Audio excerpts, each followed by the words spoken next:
Starting it off, PS Power is a pussy and a moron. Yes, I'm going to keep that up until, of course, it gets under someone's skin.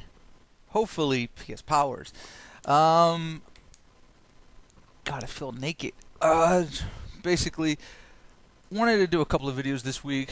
Didn't quite get around to it. Kind of been just so out of it. Don't know what I'm really doing, what I should be doing, and kind of tied up about a lot of things in my personal life that nobody really cares about. So why even bother talking about this? Wanted to do a video about what was it? Unforgiven, the scramble matches, without actually reviewing them because I like to review DVDs, not pay-per-views. Considering at least at the end of a review, I can kind of reference, yeah, you should go buy this or avoid this or rent this or whatever, as opposed to what at the end of a pay-per-view review.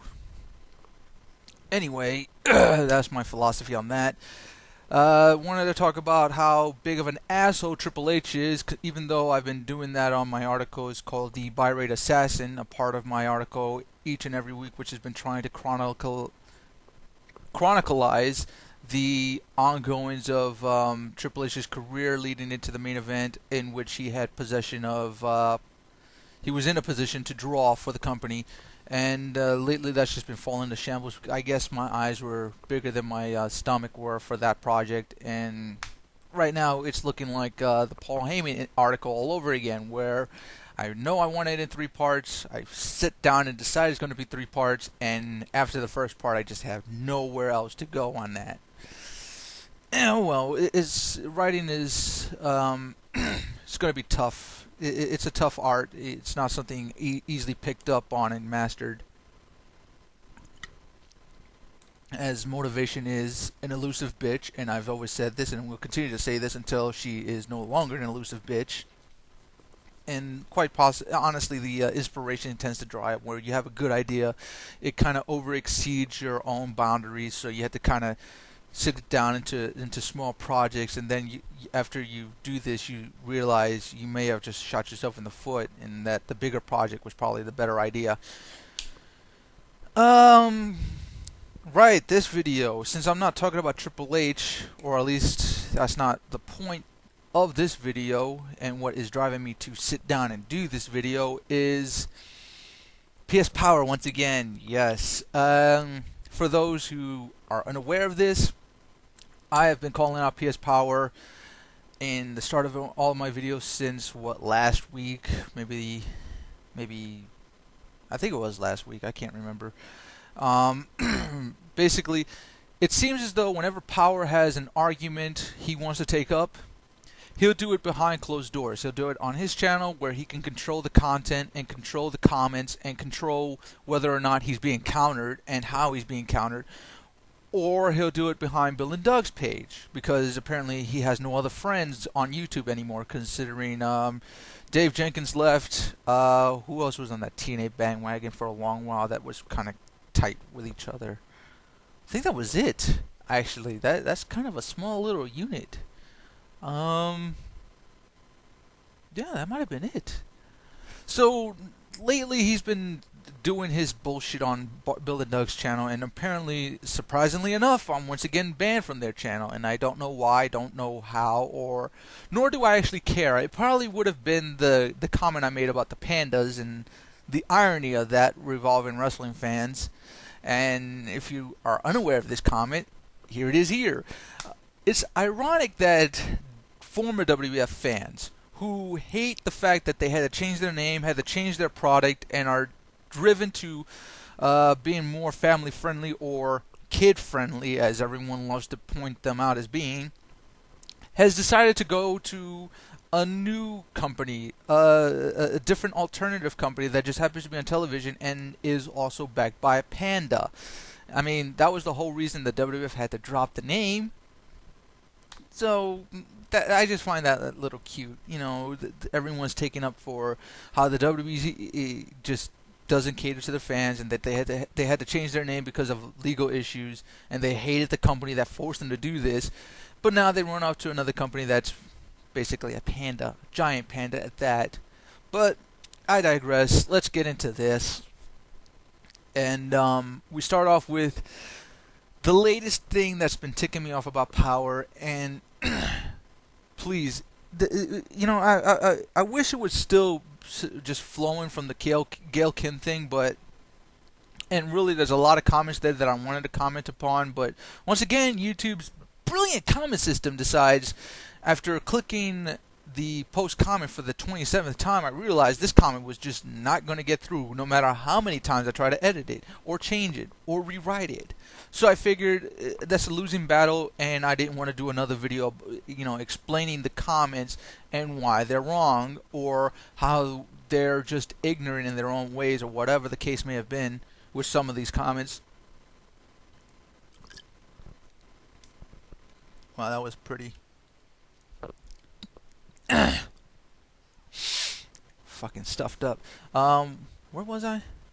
Oh, right, that the Gail Kim stuff. Yeah, I'd love to catch up more on that, but maybe maybe I'm not supposed to, considering YouTube's comment limits or their fucked up comment system entirely. So we get into PS Power's current comment system. Yeah, he has a system of comments apparently. Apparently this has been a discussion that's just started earlier this night. And it starts off with WWE King 09's comment about, I also read that they want to turn John Cena heel, but are worried that it would affect merchandise sales. Power's comment obviously is, I respectfully doubt this. I mean, how much is Cena exactly still selling? The spinner belt is nowhere near him now. Album and the Marine sales have topped off. He's in the mid-card where he belongs with Crime Time. All you got is pretty much his t-shirt sales and his stupid little plastic jewelry stuff. WWE needs to start to focus on what they can do to improve product quality, rather than be influenced so much by quarter-to-quarter necklace sales. Okay, we'll start off by stating this. Cena is not in the mid-card. He hasn't been near the mid-card. He is... The very notion that he belongs in the mid-card is ridiculous. I mean, let's put it like this. He's the top drawing face of this generation. He's the strongest drawing star this generation has to offer. And given that he's in the position within the company right now at a time where they are at their most profitable ever, you can't say that he needs to be dropped off somehow. You have to protect your main drawing face, and that's what he is. He's the face of the company at this point. Not just saying his alignment, whether he's heel or face, but rather that his actual face is that of the company's right now. If you notice PS Power, the reason that they would be worried isn't so much that his own merchandise sales, it's their collective merchandise sales, because he's the fucking front figure of the entire company at this point. He's the guy that's on their posters, that's all over their generic merchandise. He is the guy right now, much like Steve Austin was back in 97, 98, 99, much like Hogan throughout the 80s, much like Warrior would have been in the early 90s, but didn't because of his own arrogance and stupidity. What else did you say here that I wanted to pick at? All right, the whole spinner belt, yeah, that I can understand being commented upon, but it is still considered his belt, even though it's not on him. It's the design that was placed around him that is easily referenced back to him, and it still does tremendous numbers, whether we like to agree with it or not, whether we like the design of the belt or not.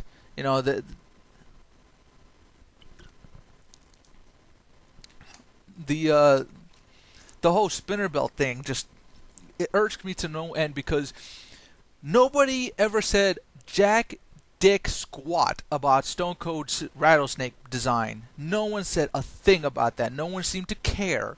But here comes John Cena, and they figured it worked with Austin. Why not let it work with Cena? And really, Cena's character would kind of demand it more, considering that's his character, that's the whole look, and if that works out, it pulls his look together and makes him look that much more marketable. the ridiculousness of pointing out the albums and Marine sales have topped off. Of course, they've topped off. Those are years old by now. Um, Again, the T-shirts and jewelry stuff. That's not the main focus right now, considering he's on the pamphlets, he's on the posters, he's on the magazines, he's on just about everything. You know, it works to their advantage to have him be so far out there that whether he's face or heel, it could end up affecting their entire merchandise sales. Not just his, but the entire company's entire sales figures. You know, that's what irks me the most, Power. That as smart as you think you are, and as smart as everyone else thinks you are, and as smart as you actually tend to be, you still do not get this. It's like we have to literally nail you down to the fucking floor and drill this into your head until before you could finally start to let this seep in some. And it just boggles me how you just continue to go on about this shit and you're just so clueless about it all. It's so, I guess, cute in a way, considering. I mean, it's like blissful ignorance. You're so cute in your ignorant ways. WWE needs to start to focus on what they can do to improve product quality rather than be influenced. What more can they do? I mean, compare today's product to what it was 10 years ago. The product, the quality of well, I don't think you're actually talking about production values here, so maybe I shouldn't go down that road. But again, the product quality, if we're talking about in-ring stuff, it's still better than what it was 10 years ago. It always has been, and right now it's going to remain that way, considering what did they have in '97 that was such a strong, tremendous match that stood out in the test of time, that people can look back upon and say that was a really good match? I mean, nothing from that time period actually stood out as being tremendous or just over the top amazing. What boggles me about this all is the Attitude Era gets so much hype about being such a great and tremendous era, and how it had big numbers to back it up, but it wasn't profitable, at least not to the extent that they are now. And the numbers are inflated considering, well, we don't know exactly how the Nielsen ratings work, and if they work the way that a view is counted and calculated into the final total based upon whether or not they sat through the entire quarter hour, or if they flipped off in between that quarter hour. You know, you had the quarter hour breakdowns, which we all understand, but we don't understand is if a number can actually duplicate itself, meaning that one household that's watching this particular network, switching over to a different network and giving them the same number twice. As in, this network now has one when it shouldn't have one, and this other network that already had that one just lost it to this other network. You see what I'm getting at? You see, you kind of... You're following? No, of course not. You never follow. Just a camera on the fucking... Whatever.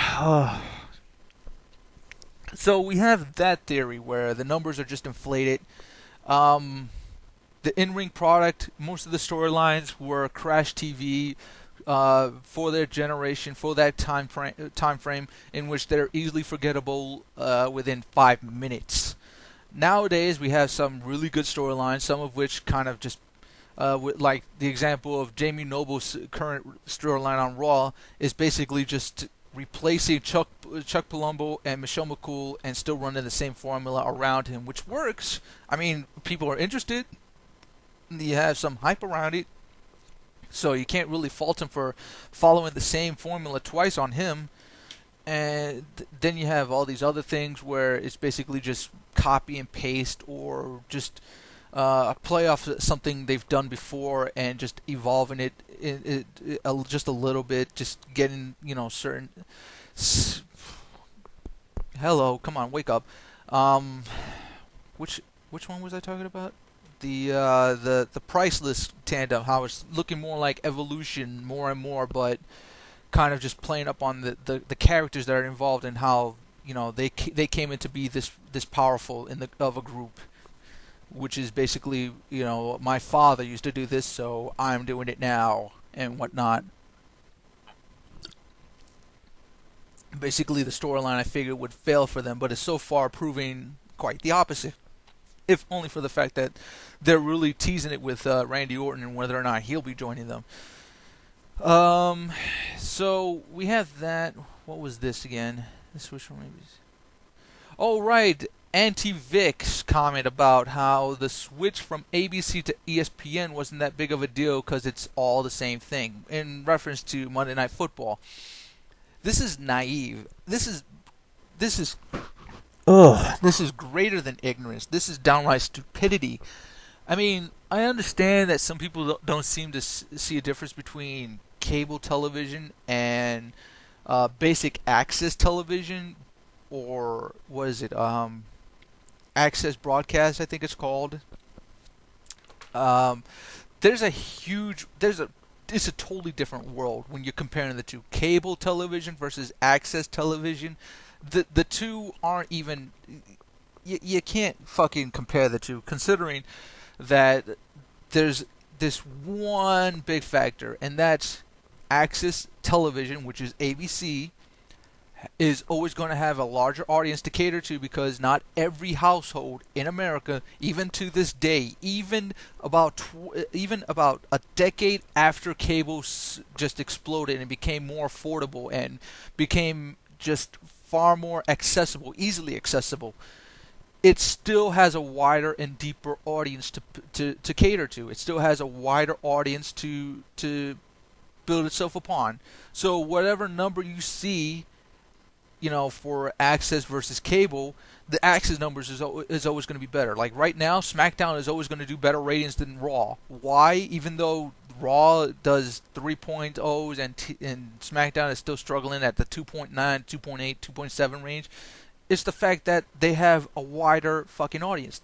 Their number is small compared to the Raw's big rating, but the audience number itself, the figure that they're actually pulling in, is far greater. It's far bigger. It's a no-brainer really when you consider. So obviously, Monday Night Football being moved from access television to cable television, the numbers shift now. It hurts them in the long run.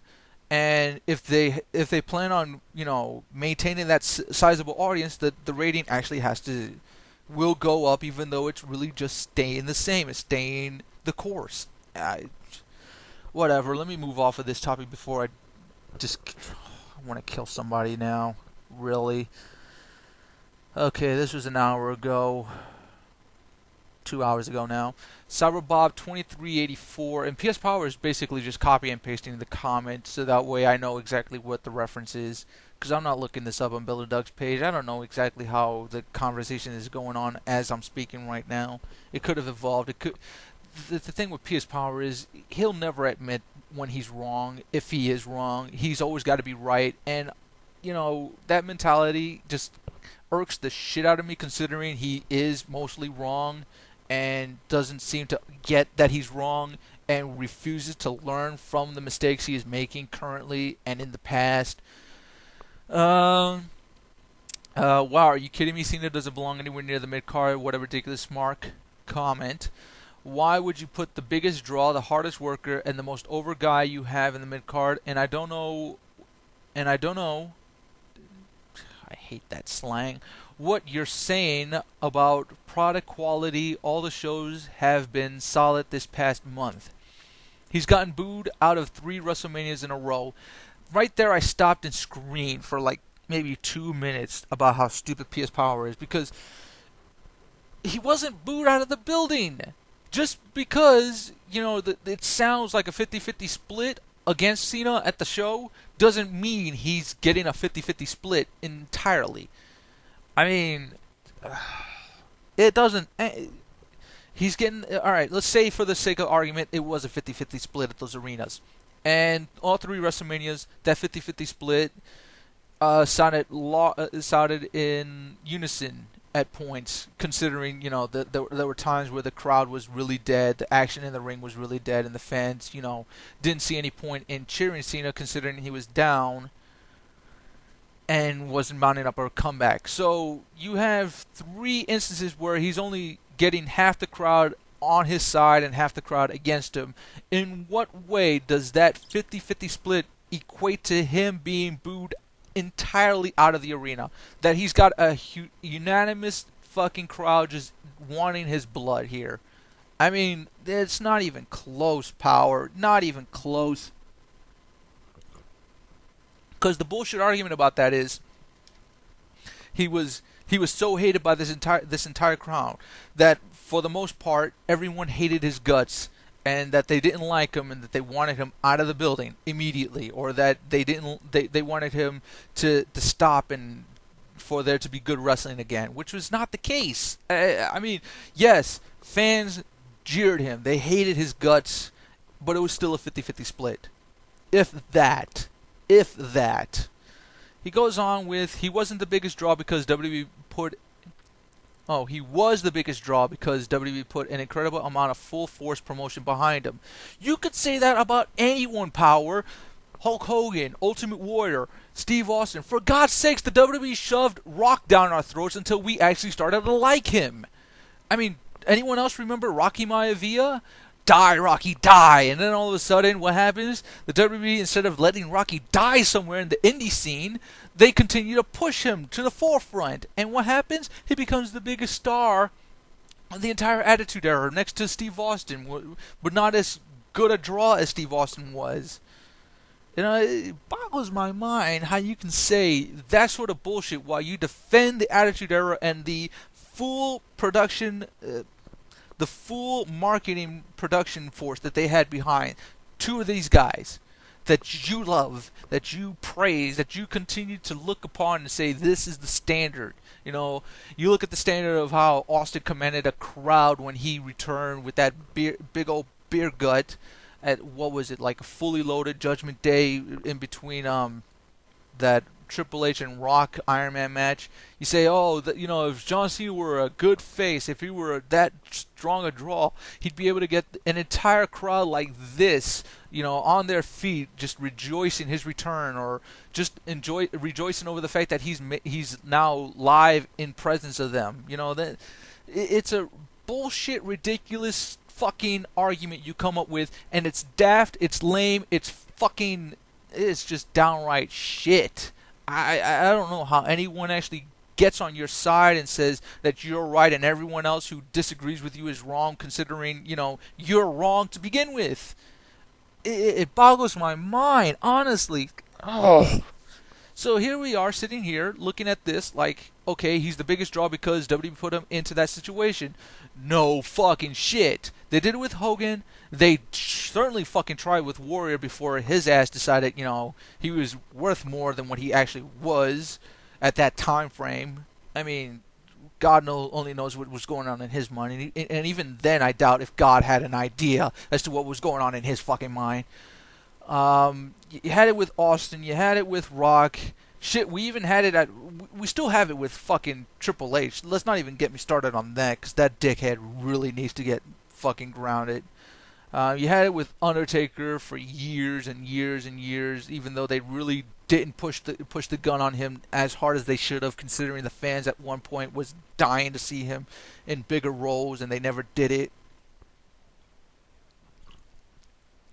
I mean, you know, and why did they push these guys? Let's see, Hogan was pushed because his AWA fame was just bigger than the company itself.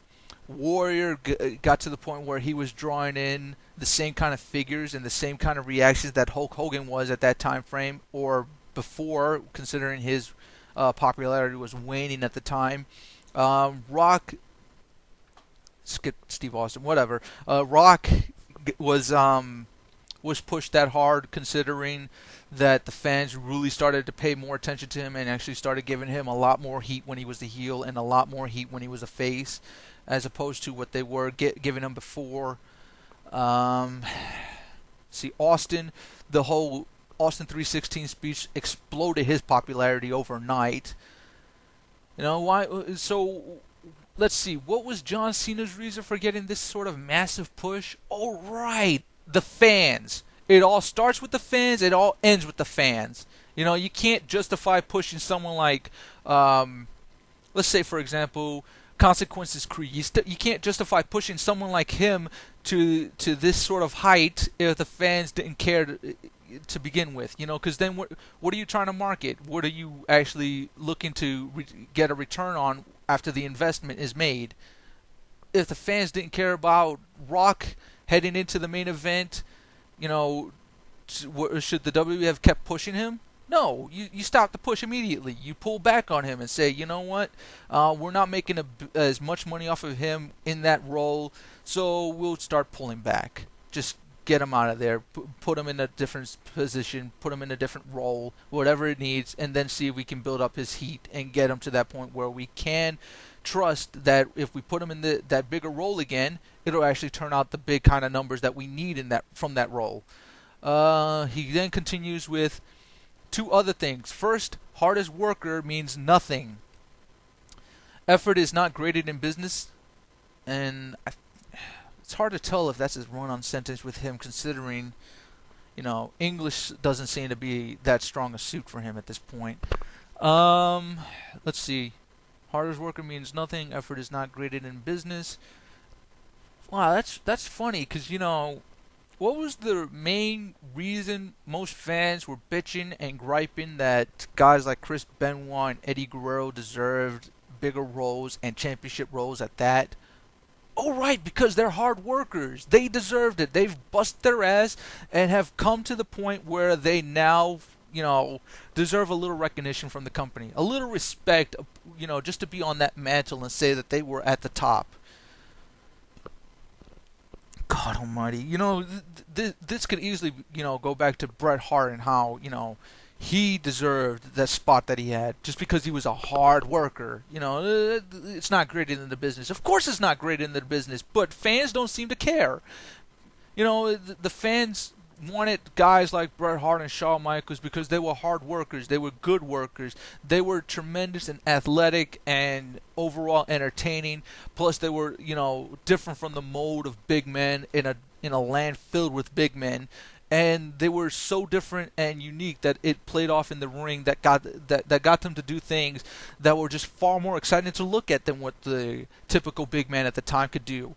So I don't know where this is coming from, considering you're a big fan of the old school WWF stuff from the 90s, even though that's really not old school. So I hate when people say that. Whatever, I'm getting off on a tangent again.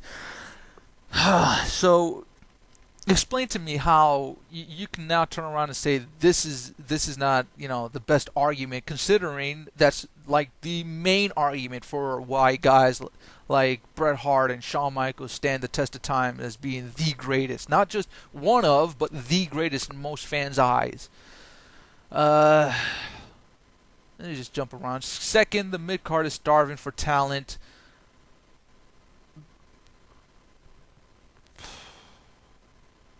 I don't even know if I can agree or disagree with that. Let's see, you have Kofi Kingston, you can't count Paul Burchill at this point. Guess not. You got Carlito for certain. Kennedy, who's on his way out. Morrison, Miz, Evan Bourne. Jeez. It's a tough one. I don't know if I can agree to disagree with that one. I don't know if I can disagree with it at all, but it jumps back to the earlier discussion about how John Cena is too big for the mid card. You have guys around that are just big enough to be mid card, but don't get the kind of respect that they deserve to be pushed into that role. And then you have guys that are big enough for the main event, but don't get that push either, so they're lingering around in the mid card for no reason for years on end.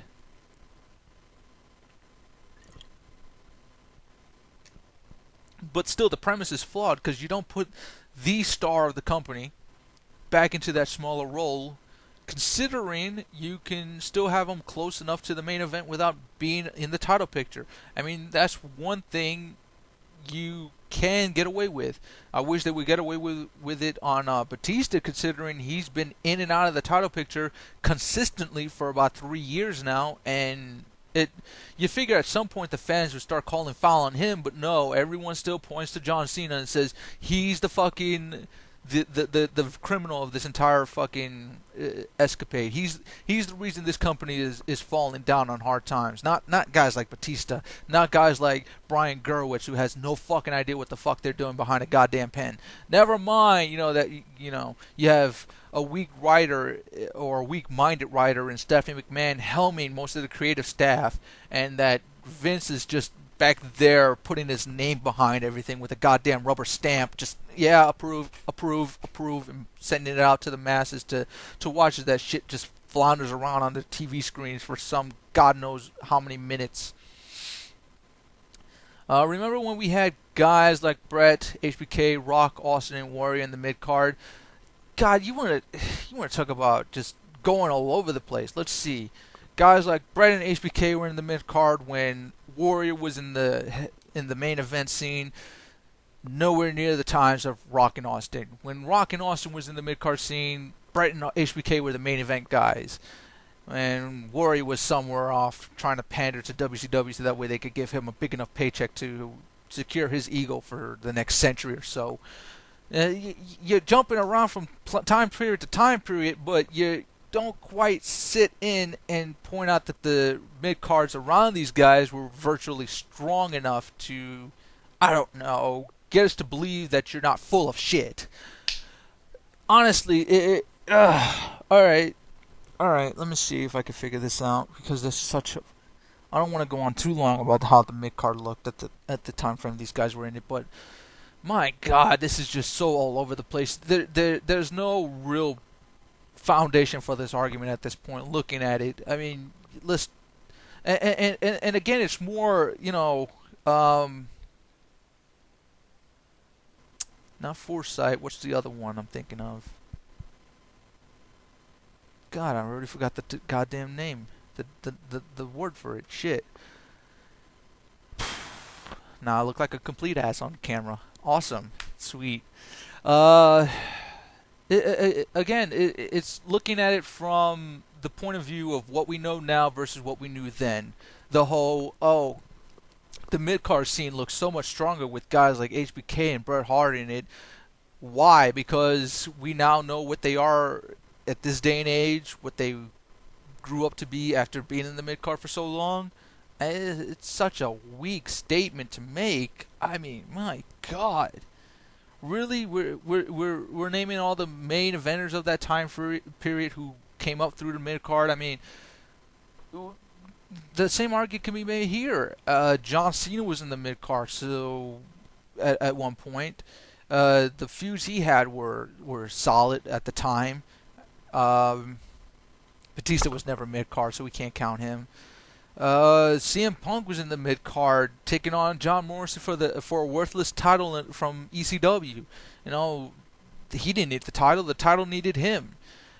And you don't point out that the main event scene looks weak because of guys like him, or guys like Cena, or guys like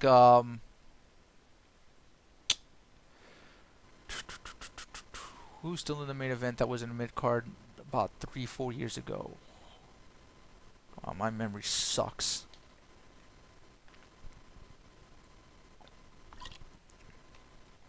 My God, I can't remember of any other names. Oh, right, because we don't get many new stars from the WWE thanks to Triple H pretty much squashing everybody, and whatever. WWE booking sucks at times. We need some solid star power pops in the mid card. No, we really don't. We really don't, considering, at this stage in the game, we're pretty much allowed, the freedom of seeing guys like HBK and Jericho go at it without a title in between them. We're now fortunate enough to be in a time frame where we have 2 main event scenes, technically 3, considering they like to play up at times the ECW world title being a real world title when it's really not. It's the overall amount of bullshit. Just, give me a break on this, seriously. We don't need guys like Cena in the mid-card. We need guys like Cena giving good rubs to guys in the mid-card so that way we can build stars out of these guys later on. Like, I've said it before how John Cena needed to be teaming up with Crime Time. Why? Because it worked to his benefit, it worked to their benefits, and all three characters seem to integrate with one another so well. They're basically carbon copies of each other, really. Although can't really say that much these days, considering Cena's been pulled back away so much from his quote unquote ghetto roots. Makes it hard to really justify that tandem at times, but it's really still the same characters. You know, they're the whole hip hop community mentality between these characters makes it such an easy tandem to make up. Something else has been typed up on here. What am I missing?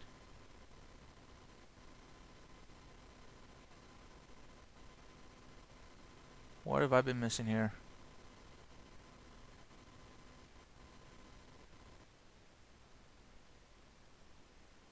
Okay, I haven't been missing much here. I bet that makes for good fucking camera time with this video. Alright, so what else do I want to touch upon? Nothing, because this video is long enough. Jesus Christ. How did I go on for this long? Why did you let me go on for this long? Why are you still watching? Why am I still recording? Alright, we're going to end this here. Once again, because Power is a pussy and a moron.